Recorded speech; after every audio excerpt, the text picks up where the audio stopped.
सेपटे पर्यटन ऋतु श्रीक्षेत्र को पर्यटकों शो छुटुछि।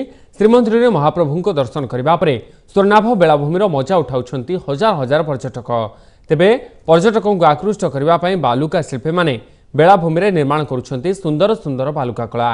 क्रिसमस ठारू आरंभ करी नुआ वर्ष पर्यंत भिन्न भिन्न ढंग आ शैली रे बालुका कला पर्यटक मानकु बेस आकृष्ट करुछि।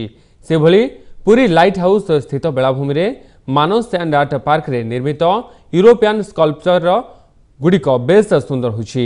मानसक एही बालुका कला को देखिबा पई बेलाभूमि में पर्यटकों भिड़ जमिया सहित बेस किछि सचेतनतार वार्ता नहीं फेरुछंती। पूरी लाइट हाउस बेलाभूमि मानस हाउस एंड आर्ट पार्क रे आमे तृतीय सैंड स्कल्पचर लोक मानक पई आनीचु, जोटा कि कंप्लीटली आपण देखिबे न यूरोपियन शैली रे ही हेछि एवं बहुत भिन्न शैली रे आमे स्कल्पचर टी करिया को चेष्टा करिचु। एतरे आमे देखिचु प्रत्येक लोक भितरे छुपी रहितबा शक्ति को केपरी आपण चिन्हिबा दरकार से उद्देश्य नै कि स्कल्पचर टी करिचु। आ एटा आपण बहुत सुंदर स्कल्पचर टी आशा कर अधिक लोक आसतु एवं ए स्कल्पचर आनंद उठातु।